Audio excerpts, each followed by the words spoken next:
Hey, we are a couple of meeple, and one of us is a communist and one of us is a capitalist, and it's up to you by the end of this video to find out who's who. Or who is whom, excuse me. This week, we are looking at one of the highest rated two-player games of all time, Twilight Struggle. I love the title for this game. It's a really great poetic title. It actually comes from a JFK quote during the Cold War that he said one time. He said in a speech, "Now the trumpet summons us again, not as a call to bear arms, though arms we need, not as a call to battle, though embattled we are, but a call to bear the burden of a long twilight struggle." It's perfect for this game. It is. It is about the Cold War, and that is a theme that may surprise you, or maybe not surprise you, based on the games that we've covered in the past. But I know that the reputation that this game has, and because we're a two-player channel, it makes a lot of sense to cover this game. But I realize that a lot of people who may be watching us right now in this video may sort of place their view of our review credibility based on how we talk about this game, because it is so beloved and it has such a pedigree to it, that if we get this wrong, I think a lot of people will be like, well, screw those two. No pressure. No pressure. So let's talk about the overview. It is a game about the Cold War for two players. It's a card-driven strategy game that goes from the 1950s, late 1940s, early 1950s to the fall of the Berlin Wall and the fall of the Soviet Union. Each turn, you're going to play cards that will let you place influence on the board, and those are represented by numerical markers, and you could place those in countries around the globe on the board. Yeah, and they're little cardboard chits with different numbers on them, and there's a space in each country for you to put them in. In addition to playing those cards, every so often someone will play a scoring card, which is a card that shows one of the game's continental geographic regions, and those will give points to each player based on how many countries that player controls or has more influence in that particular region. So, for example, let's use Europe as an example. If I have a lot of influence in Europe, more than you, generally I will score more points based off of the Europe card when it comes up. And there's some rules about how you play scoring cards. You can't hold them over from one hand of cards to the next. And you have to play them if it comes up, but you don't know quite when they're going to come up because they sort of enter the game in phases, and that's one of the unique mechanics of this game that we will talk about a little bit later. The objective of the game is to end with more points than your opponent, or some would say with points at all, because that means you will beat your opponent, and that's because this game is a zero-sum game. Anytime you score, it takes away points from your opponent, and anytime they score, it takes away points from you. So you start at 0, and you sort of have this tug-of-war all game going back and forth with point swings to see who can finish the game in the positive, basically. There's a couple other ways to win. You can get to 20 points for your faction, which is either the Soviet Union or the USA, representing the forces of communism and capitalism, respectively. Get to 20, you get an automatic victory. If you have complete control of Europe, you will win immediately when the Europe card is scored. And if you are on the beneficial end of nuclear war, which which who is, really? That's for another video, I think. Yeah. So if there's a thing called the DEFCON track, and you are penalized for taking certain actions in certain countries, and if the DEFCON track ever goes to DEFCON 1, that means the game ends immediately, and whoever caused the DEFCON track to go to 1 loses, because they have caused the nuclear war that extinguishes mankind, essentially. Right. It's a really happy game. Yeah, no tension whatsoever. But that is the main driving force of the game, is this tension, and you're going to play the game over 10 rounds, essentially, and each round is going to have a specific number of turns inside of it, called action phases in the game. And for each action phase, you and your opponent are each going to get to play a card in turn to try and influence the board in a positive way. And each card will either have an event on it that you can play. The events are divided between events that are beneficial for the American forces versus the Russian forces.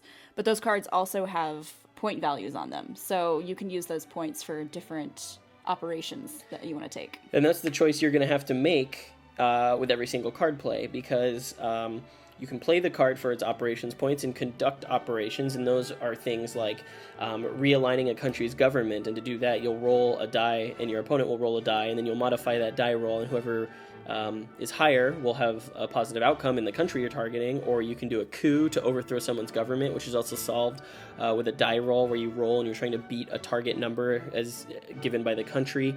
Or you can use your operations points to place influence, which we've already talked about a little bit. It just represents sort of the political ideology of the country that you are using these operations points on. Like you said, there's also the event on the card, and that's something else that you can play, and those will have special, sometimes only one time a game effects that will be great or be awful.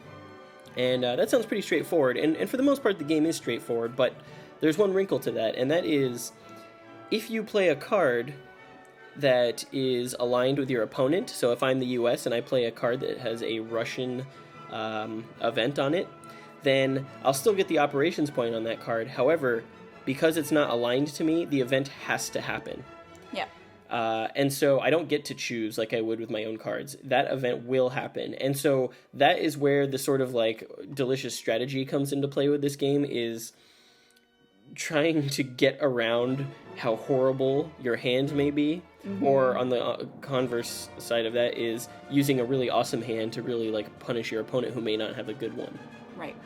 And so it's this constant tug of war, a struggle, which means the game is aptly titled, between you and your opponent, sort of slowly building influence in one part of the globe and then it disappearing somewhere else because your opponent's focusing on that part of the world and trying to counteract that, only to have it be a ruse and your opponent's really going for something else, because you know that a scoring card is coming up, and you know that if you don't have a scoring card in your hand, it's possible that your opponent has it, or it's still on the deck somewhere, so you need to hurry and build up your strength in a certain part of the world so that they don't score it and get points. It perfectly simulates theme, I think. I'm already getting a little bit into it, but I know we're going to talk about this at length, but I've never played a game that so perfectly encapsulates its theme through its mechanics like Twilight Struggle does. It's brilliant. It is a 2 to 3 hour game of sheer panic. Yeah. Every time you play a card, it's like life or death. It is. Like we're playing a lot of Hearthstone right now, and I feel like sometimes when we play that, there are moments where we're like, okay, like this is going to be the final blow, and then the person comes right back at you with, a crazy card that counteracts what you just did, and everything unravels. I have never played a game that, from the very first turn, from the very first moment, every decision is, like, critical to winning or losing. And this game, literally, and I'm not exaggerating, every card you play could make or break the game for you when it's all said and done. Yeah. And I can only... If that's how much tension is conveyed through playing it, I can only imagine what it must have been like to actually be... a strategist during the Cold War who had to make these real decisions about real life and real people, and knowing not knowing what the other person has in their hand, say, not like, because what are you strategizing against? Like, no one knows how far the other people are willing to go. I just think it's brilliant. Yeah, it's like I said, it's sheer panic for 2 to 3 hours, and eventually you get down to that final round, and you vaguely know whether you're set up for the win or not, and if you even get that far. If you get that far, and then maybe a card play on like the second to last turn by your opponent completely undoes something that you've been working towards, or on the opposite of that, because you score all of the entire world once again, if the game finishes at 10th round, it's possible that you could be behind at the end of the game and then end up winning, which is something that happened to me recently, where I was playing a game and I was comfortably ahead. I had like 13 points or something, but I hadn't cemented my hold on most of the world. So when the game ended and we scored everything once again, I actually lost by a point. Like my opponent had 1 point, and so I lost, and so that was really tough. But it's moments like that make this incredibly epic. And as well, we'll talk about it. But as a 2-player game, it is so well designed in so many respects, as a 2-player game, as a head-to-head confrontation with someone else that you are focused on nothing but the two of you in this extremely tight, epic matchup. So let's go back to when I decided to get this game. I said, hey, I have this game about the Cold War that's card-driven. Would you like to play it? What was your first thought? like, oh dear God. Like, actually, I think I ended up playing this game because I lost a bet. I can't remember why or what it was about, but there was something that we had wagered, and I was like, all right, if you win, then I'll finally play Twilight Struggle with you. And you were like, all right, fine. And then naturally I won. Yeah, won the bet, whatever. But then I think I won that first game of Twilight Struggle, which is pretty. You actually, I think, won ironic. the first couple. Yeah. Yeah. No. At first, I was like, I mean, at first glance, like you look at the box art and you're like, okay, Twilight Struggle. Like, and you look at the back of the box and you're like, I don't understand what this is about. Like, okay, cool. The board's basically a map of the world. Yeah. I mean, it's the Cold War, so it took me back to like 11th grade and like AP testing. So kind of let me ask you this: because it's the Cold War, which is like relatively recent as far as history goes, yeah. Would you say that you were more inclined to try it because of that, or less inclined to try it because of that? I think more inclined. Really? I feel like, yeah, I think more inclined. It's not something that's so long ago or so niche that like it wasn't taught in school. Like maybe like with Sekigahara, I didn't know what that was about at all, but I ended up loving it. I really should just start listening to you when you bring up these like historical games. Thank God this is being recorded so I can make that my ringtone. I am making that my ringtone. Shut up. You love Salmon Run too. But yeah, no, so Twilight Struggle, at first I was like really skeptical, but I was also curious just because it's been rated so highly on Board Game Geek for so long. I didn't think that it would be that highly rated for no reason at all. It is the highest rated game on Board Game Geek. Oh, it's not one of the. I believe it is number one on Board Game Geek in terms of rating. It doesn't surprise me. I mean, after so many playthroughs, especially just going on back to the theme of like the Cold War, like, and how the mechanics reinforce the theme. There's so many different layers of strategy involved whenever you're playing, because you can just play your hand and not worry about what the other person is bringing at you, or you can play a little bit of like what you think is the best based on what is in your hand, or you can kind of anticipate what scoring cards are coming up in the round that haven't been played yet. Like, say for instance, I know the Europe card isn't in my hand, but it's coming up pretty soon. You probably have it, so then therefore I want to like put more points down in Europe. Or there's also later games you can even like later in the game you can do a little bit of like bait and switch and like bait the other person into thinking you have a certain scoring card in your hand and having them focus their energy counteracting what you're doing in another country, but then really you don't have that scoring card at all and you're like faking them out, and then you can score Asia. It's just like the metagame in this is so like beyond deep, yeah. anything. It's a rabbit hole, and I don't think either of us profess to be Twilight Struggle experts at all. And I mean, there are people out there who are really good at this game and they know the deck back to front, but I think that's one of the things about this game is that the experience you get when you play this the first couple of times is going to be way different than the experience you get playing it like when you're a veteran at it. No less intense, no less fun, just different. And because of that, this game has been compared a lot to chess as like board games version of chess. Not that chess is not a board game, but in terms of, the hobby board game world or the wargaming world, that there's a lot of people analyze this game and have analyzed this game a lot because of some of the similarities to the way people approach chess, in that there are multiple different ways to approach your path to victory. Yeah. And that doesn't mean any of them are wrong, right? People talk about, the quote-unquote correct opening to play chess. They also do the same in Twilight Struggle. What if you are playing, the U.S. side and you have this card in your hand, which cards you should play first? Or if you don't have this card in your hand, the chances your opponent has it are this, therefore you shouldn't do this action because then they can counter it with that card. And so there's a lot of analysis that's been done. And as you play the game more, you become much more familiar with the deck. And so the deck is divided into 3 eras. There's the early war, which you play through the first 3 rounds. There's the middle war, which you play through the next 4 rounds. Then that gets added to the early war cards. And then there's the late war deck, which gets added in the final 3 rounds. And so you have this card pool that kind of shifts throughout the game. And as you play the game more, you come to get really familiar with what cards are in the early war, what cards are in the middle war, what cards are in the late war, what cards that can only be used once a game for the event, and if you should save them for the middle or late war, or and later in the game because they'll have a bigger impact on the game, or if you want to use them to get out to an early lead. And so there's a lot of this sort of like you said, the meta game, it's really highly developed, and the more you play the game, the more it peels back the layers of that meta game, which is the sign of a really great design. It's spectacular. It's spectacular. Every single turn, you're gonna have a hand of anywhere between 7 and 9 cards, plus any that you may have carried over from the last turn, and it's a guessing game. It is a long-term strategy game. It is a tactical game, all at once, and it's trying to manage your way around your hand. Either you're trying to get around the disaster that is, if you're the American player, just a handful of Soviet cards. Usually in Twilight Struggle, the option I'm faced with is not what is the best move I can make right now. It is what is the least bad move I can make right now. Right. So we haven't dived too deep into the specific rules for the game, and it's not because they're overly complicated. I think once you play it, after the first time you play it, you really get it down and you understand what options are available to you. But what we're trying to get across is that the game's mechanics are perfectly suited for the theme.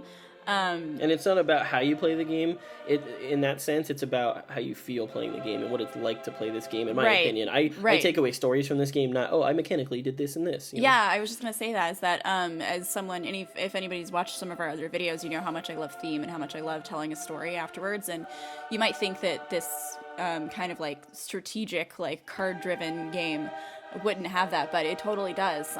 There's like an Olympics card in this game. There's but even like that card. You can host the Olympics or you can boycott the Olympics, which is pretty great. But there's other historical events that happened during the Cold War that you play, and I find that when they come up and when you play them and how it affects the game board is exactly, it kind of like, it really does a great job of simulating, like, I think what actually happened. Yeah, it mirrors history. Which is pretty great. And the fact that they have 3 separate decks for each of the different parts of the war. There's early, middle, and late war, and so different events happen at different times and can affect gameplay in different ways. And so the fact that those happen either early on in the game, middle of the game, or late game really makes you feel like you're telling the story of the Cold War between 2 players, which I think is just great. It's a framework that you build historical accuracy into through the way you play the game, or sometimes completely go off the rails and make history completely different. My favorite is when the Soviet player drops influence into Mexico, and suddenly it's like communist Mexico, south of the U.S. border. I'm like, what? Yeah, what exactly. So we've played this game quite a bit, actually. Once we started playing, I think we kind of became addicted to it. I wanted to play it all the time. It's just such like a nice, like, it's like sitting down to have a nice meal with your significant other, I think. Just a nice, like brainy kind of game to play, but still really fun. But we found in all the games we've played that early games seems to favor the Russian player, and then later in the game, if you get pretty far into the game, usually the U.S. player can make up a bunch of ground. Yeah, it does seem to be slightly balanced that way, that some of the Soviet cards early are more powerful and some of the U.S. cards later are more powerful, which in a lot of ways mirrors the way the Cold War actually went, with the rise of communism in the 50s and 60s and then sort of the fall of communism in the 80s and 90s, which is an interesting design decision. But it does mean that if you are a first-time player and you are playing with someone who's played before, you are probably going to get wiped out in the first game you play. Yeah. And don't let that discourage you. A lot of people will say that first-time players should play the Soviet Union because they're a little more powerful at the beginning. You'll feel like you have more agency over the game. You'll feel like you're sort of winning and doing okay against someone who's way more experienced. But I would argue that the first time you play, if you're playing against someone experienced, you should play the American side, because I think you learn more in this game by getting your ass handed to you than you do in most other games. You can sort of, after you get defeated, you can see where you went wrong and why things went wrong so horribly. And after you play it a couple times, you'll understand like the quote unquote wrong moves to make. And I think that speeds along if you get whipped the first couple times. Yeah, but I do want to get across though that, like, as someone who enjoys like whimsical theme and like saying things that, oh, my dwarf made a beer parlor or whatever, like, I really enjoy our time playing Twilight Struggle whenever we play it. Like, you would think that it would be this heavy, like, historical kind of serious thing, but I still get like a lot of fun. There's even a mechanic in this game where you can blast a card into space, and so it's like, oh, like, Putin's elected, like, I'm gonna blast us into space. Yeah, like... to try and, like, and you use that mechanic to try and see who gets to the moon first, and that provides different advantages and special abilities. And the other player's event doesn't kick off. Yeah. So, say you're, like, playing, like, America, and you don't want, like, you know... Fidel Castro to take over Cuba. You just send him to orbit. Like, I'm gonna he's going to the moon. It's great. It's great. So, should we give our final thoughts? I mean, I feel like people are already gonna know, like, how we're landing on this, but, yeah, let's do it. You want me to go first? Sure. Okay, so I'll make it quick because I've sort of said this. The scale of the game is amazing. It takes place over, roughly 40 years, and that 40 years is a just uber tense, nail-biting ride. Start from the moment you start playing to the moment you finish the game. It's like amazingly exciting, intense. The scale, covering all that history in a game that takes 2 to 3 hours is a really remarkable achievement. We've talked about theme through mechanics a lot, and I think here is a really great example of that. Really great, and it comes through better than you would expect just if you looked at the box and knew what the game was about. You really have to play it to understand it. The production quality is classic GMT. Can't complain about it. It's fantastic. The question that we sort of posed is it the ultimate 2-player game? Is it the best 2-player game? It's up there. I don't know. It's tough to say if it is the best or the ultimate 2-player game. Like, if you could have one 2-player game, would it be Twilight Struggle? Yeah. Like, if you were stranded on a deserted island and you could only bring, like, 5 board games, would you bring Twilight Struggle? I'd have to think about that. That's actually fodder for a future episode, I think. That would be a good episode. I agree. I don't think it's categorically the number 1 best. I think it's probably in the top 5 or 10. It's designed really amazingly. It's but even like top 5 or 10, I mean, considering how many freaking board games there are out there, it's pretty high. Yeah, I think what's holding me back from saying it's the ultimate 2-player game is just that it is so draining, like, emotionally, to play the game.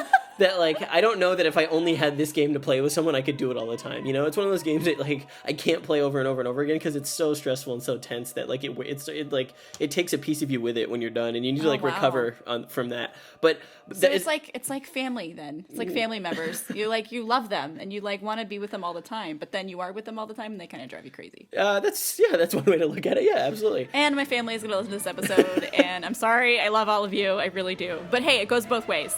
You get bored of me too. Touche, salesman. Yeah. Oh God, I'm gonna get in so much trouble for that. So ultimately, I'm gonna using our patented review scale system here. I'm gonna give it two capitalist dogs out of 2. 2 capitalist dogs. All right. Yeah. I guess I should do that in a Russian accent. 2 capitalist dogs out of 2. Let's not offend anyone. I've already offended my family. Let's not offend the Russians too. Niet. Yeah. So I absolutely loved it. I was not looking forward to playing this game at first. I was just not staunchly against it, but just kind of like not looking forward to it. I had to win a bet, according to you, in order for you to play it. Fair enough. But when I did play it, it's everything he's saying. Like, it was great. Like, I don't know what else I can say about it that I love so much. I love that it has so much depth. I love that there's so much strategy involved, but that it's not so much strategy that you feel like you're solving a math problem or anything. I like the feeling that the game evokes, that like as you're playing there's a constant tug of war between the 2 of you, that reinforces the theme of the Cold War. That you really feel like there's a struggle between 2 of you, like you gain a little bit and then the other player gains a little bit, and there's a little bit of pull. So I love it. I would have to give it, well, you gave it 2 capitalist dogs. What's like a Russian one? Like 2... Communist pigs. All right, I give it 2 communist pigs out of 2 communist pigs. Up? I don't know.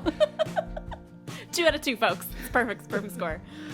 Yeah, so that's our take on Twilight Struggle. Hopefully you enjoyed that. It was a little headier than most of our reviews, I think, but I think this game deserves that sort of critical look to it, considering it's been out for so long and it has such a reputation. Right, yeah. I would highly recommend it for couples, or for, anyone who plays games with their friends all the time. Like, yeah. For 2-player, it's absolutely worth checking out. Yeah, I totally agree.